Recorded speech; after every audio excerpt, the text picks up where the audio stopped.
Big star on the line here, you guys. We got to go right to Michael. Michael McKean, how are you, sir? Michael! Hello. Hello? Oh, hello. Michael, your voice is very high this morning.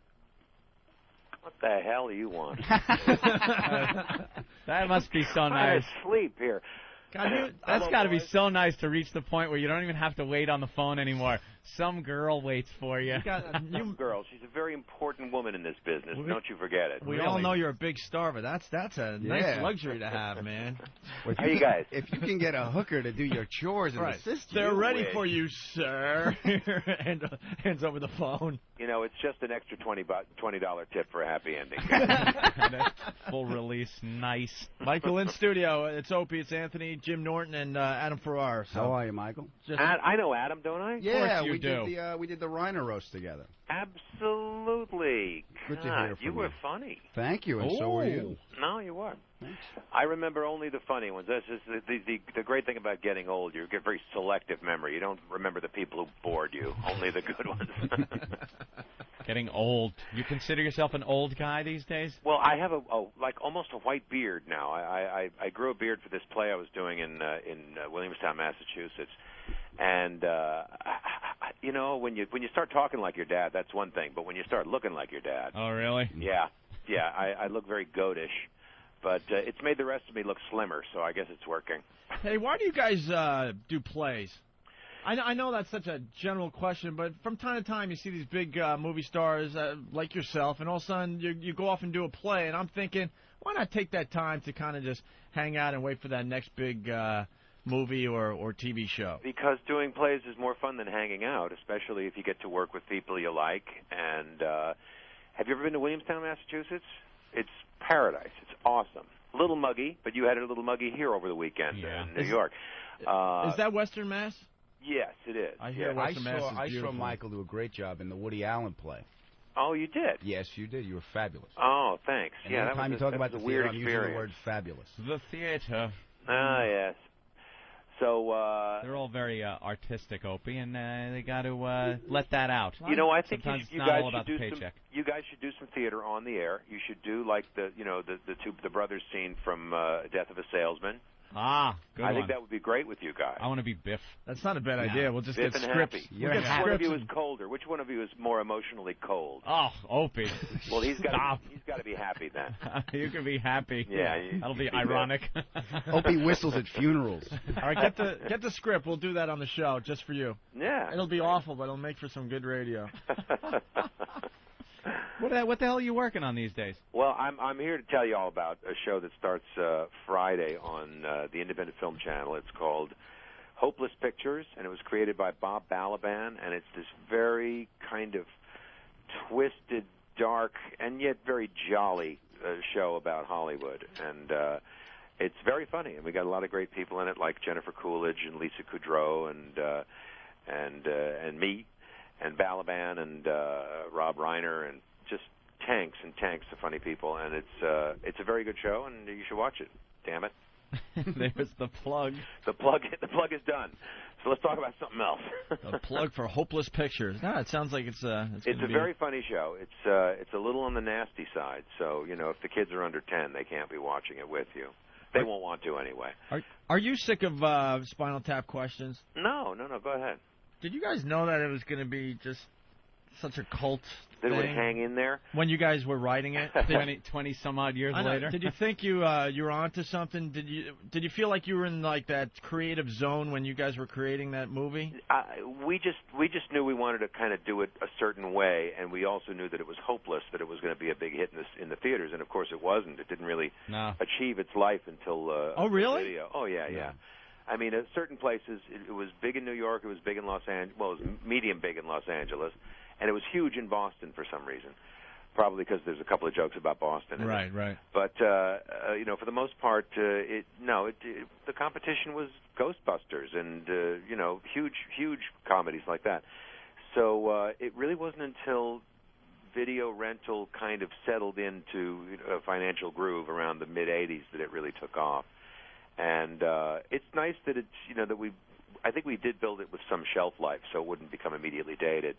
And it's nice, it's nice when I, young kids, young people come up to me and say, that they just saw it for the first time. The kids. Well, the kids come up to me. Well, one of the things Ed and I do on a regular basis is talk to a lot of bands, and man, even the newer bands, they all will refer to that movie. And they're all watching it on their tour buses and in their vans. Yeah, well, we hope it's never gone away. We hope it captured some of the grotesque joy of being on the road. It just hit it right on the head. And I was on the road in another capacity once, and with another band years ago, and I saw a great little tableau, which was exactly what life on the road is. The drummer, had arrived late at the hotel, and I came upon him sitting on the bed, eating potato salad with his toothbrush because he had neglected to get a fork. I said, "This is the road. This is the road." That sums it up, man. Yeah. I've eaten Chinese food out of the ice bucket because I didn't have a bowl. That's just sad. Yeah.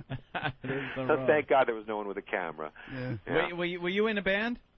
This was actually a band that I was in with David Lander, who was Squiggy on Laverne and Shirley. Uh-huh. We had a band called Lenny and the Squigtones, and we actually put an album out on Casablanca Records, which was the big disco label. It was Donna Summers and Village Kiss? People's label, and it was kind of a disaster. But we toured. We played like 26 dates, and it was kind of fun. But it was Lenny and the Squigtones were on tour. Yeah. We were on the show, too. Was it really? Yeah. Laverne and Shirley. We did the band on the show a couple of times. I don't recall that. Yes. Interesting. Yeah. Well, I recall that, Anthony. You recall Lenny and the Squigtones? 2, 3. So one of you has better recall than the other. Uh-oh. Is this one of Lenny and the Squigtones hits? We have a master computer here at XM. We have everything. Moonlight does funny things, I've heard the wise man say. When you're in love, your moon shines every day. You don't even care if you're living or you're dead. You're the creature without a head. Yes, the love theme from Creature Without a Head. Got to move And you toured it. Nice. in that tree. Do you guys have groupies? You have, quote unquote. Yeah. Yes, we did. There were a lot of heavy women who wanted us to sign their body parts. Yeah. We went another way with it. Off the back way, as a matter of fact. Anything else planned with Christopher Guest? Yes, everyone's gearing up for a film that we're starting. Well, they're doing it now. Chris and Eugene are working on the scenario right now, and Chris is working with the designers and starting to shoot in October a new film called For Your Consideration. And what will you freaks be doing in that one?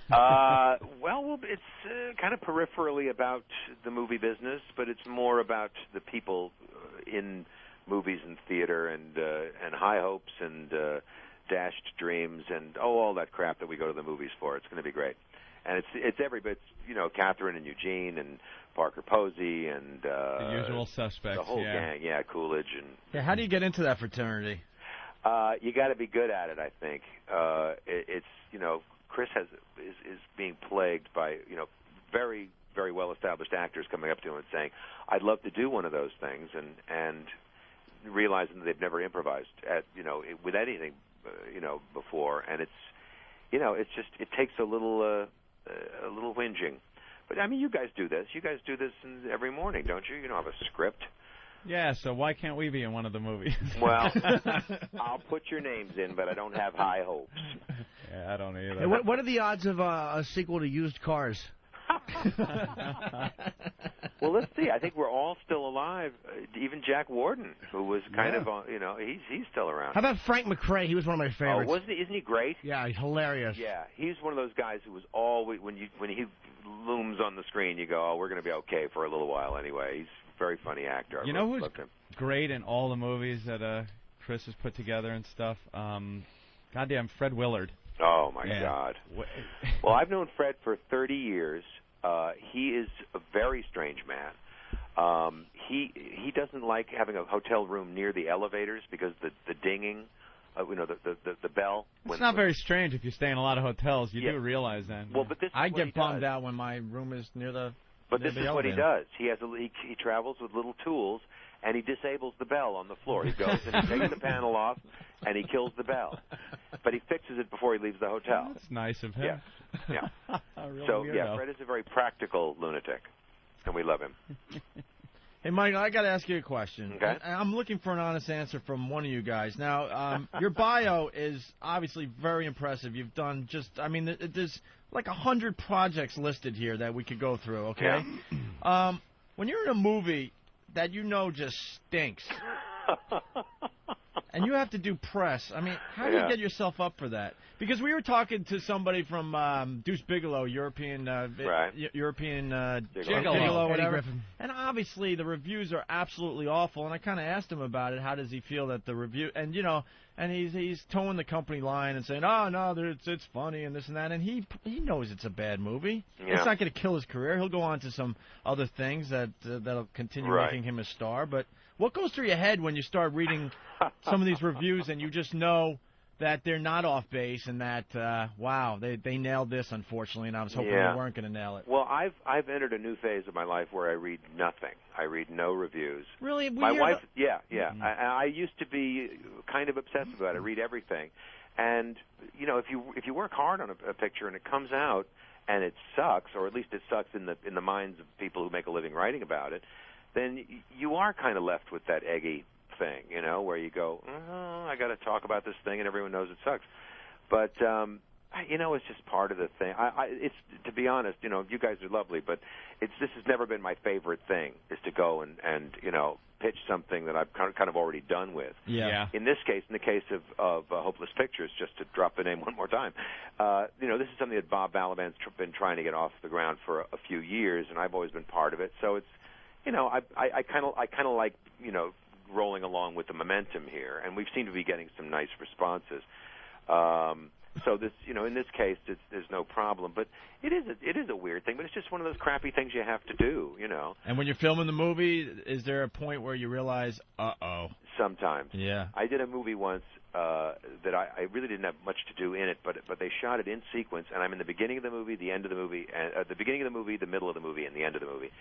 And by the end, when I came back after 3 or 4 weeks' absence, everyone's relationship had deteriorated. Everyone despised each other.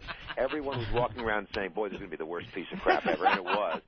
And I thought, this is terribly demoralizing. And I have a tendency to look kind of on the bright side and say, "Well, guys, we still get free dinner, we get to hang out, and somebody might be able to score a little something later." There were good things about making the movie, so. I just look on the bright side, fellas. Do you make fun of Bob Balaban's beard in Close Encounters?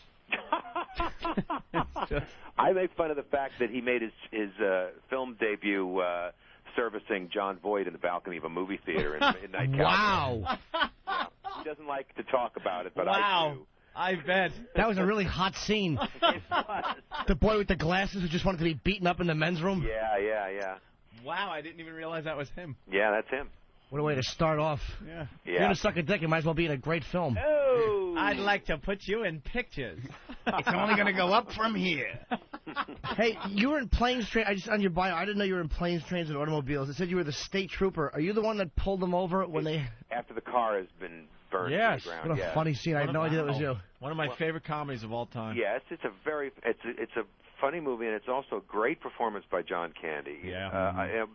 Steve is amazing in it, too, but... That's one of those things that John could really do. I mean, he was a wonderfully funny actor, but he also, not to get too soupy about this, he had so much heart. He was he was a wonderful actor and a great guy. And I think he's beautiful in that film. It's a really good movie. Only the Lonely was a good one with him, too. I don't think I ever saw that. I remember hearing that was very good. I don't think I never got around to seeing that. Yeah, Ali Sheedy, and I forget who played the mother, Maureen O'Hara. Maureen O'Hara, yeah, that's right. One of my wife's idols. Them redheaded Irish girls. Yeah. I got to have someone to look up to. You also do a Killer Stern impression. That was very good on SNL because at the time he was really huge. I mean, that's pretty much at his peak, and no one really did an impression of him. And you came out with the wig and really getting the voice down, and that was really well done. Yeah, I wasn't there for very long. I wasn't on SNL for very long. No, one of the guys that kind of in and out. Like, he was on... There are a few of those people that you go, he was on SNL? Yeah, Randy Quaid. Yeah, Anthony Michael Hall. The really? Randy Quaid year. Yeah. Week. But yeah, it was a weird thing. I think it wasn't a marriage made in heaven. I think the time to do SNL is when you're under 30 and hungry. And I was over 40 and didn't give a crap. So yeah, that's me. Was that it, really? Well, I just it wasn't. After Phil Hartman left, I had to do Clinton, and that's like following the Beatles with your with your Beatles medley. Yeah, he was very good at that. It was crazy. But I had some fun. I made some friends, and I got to live in my favorite city for a year and a half. So where are you now, cool. L.A.? Huh? Where are you now, L.A.? Mostly L.A. Yeah, I'm in New York City right now. I'm. Can we come over for a barbecue? Yeah. Or something? All right. We need Sure. celebrity friends. The please. dog won't like you. A lot of our celebrity friends have blown us off since we blew up our radio career, so we could use a few new ones. So. Oh, okay. Well, we'll talk. We'll talk later. Yeah. We have Jay Moore. That's Jay Moore, our celebrity Jay-Z. friend we have. That's our only friend that we have left in Hollywood. Jay's a very good boy. Yeah, we like Jay. He wrote some stuff about me in that book of his. Uh-huh. It's a little exaggerated. Oh, is it? What did he write about you? Huh? What did he write about you in the book? Oh, he wrote that I ate a whole block of hashish, a whole brick, and it's just not true. No? No. Yeah, because everyone knows you just need a little. Why waste that you much can cash? just take a little, yeah. Save the rest for later. He's very flattering. We did have a nice time there, and we were both kind of had a little touch of the outcast to us, but we did have some fun. Yeah. Very good. Yeah, Michael. Good talking to you. Same here, guys. Do you know how funny that scene was in Used Cars when the hood goes up and it rips her shirt off? Oh, yeah. Bless her heart. And David I'm trying says, to think of her name. David says, "Oh, Jesus, she's caught of the hood ornament. Oh, don't you hate women?" That was one of the funniest lines in movie history. That was a very funny movie. It's kind of dated now because the whole thing about, seeing naked women on your TV, we see naked women on TV all the time now. Right. Mm-hmm. So it's got this kind of dated quality to it. But like you say, Frank McRae and Jack Ward and Kurt Russell. That was brilliant. Yeah, really funny. And Kurt Russell is a really underrated comic actor. He's a very funny actor. He's very funny in that film. You had a great career, man. Really good career. Yep. Hey, it's as long as I ain't dead. You know what I mean? Yeah, really. Had Jimmy? Jesus. No. I mean, just we look back over what he's had so far. He's been in some great comedies, man. Yeah. All right, Michael. Thank you, guys. It's Michael McKean. The new show is Hopeless Pictures, new show on Independent Film Channel, the That's right. IFC. And it starts when? It starts Friday night. Friday night. Very good. Okay, gentlemen. Always a Thanks, pleasure, man. Michael. Thank Take you. care, Michael. Bye-bye. That really was like you were sending somebody off to their death. Well, you've had a great career. Yeah, you've had a great career. You know what I mean. So sorry to hear about the news. I wanted to ask him about Parker Posey. Why she hasn't just exploded in Hollywood. I think they're dodging her. Oh, boss? Stupid boss. His stiff hands. She was so good in the House of Yes. I know, Parker stupid. Posey is being shunned. I think she's blacklisted.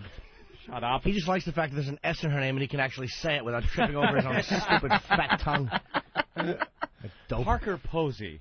Posey. All right, why don't we take a break? Adam Ferraris here.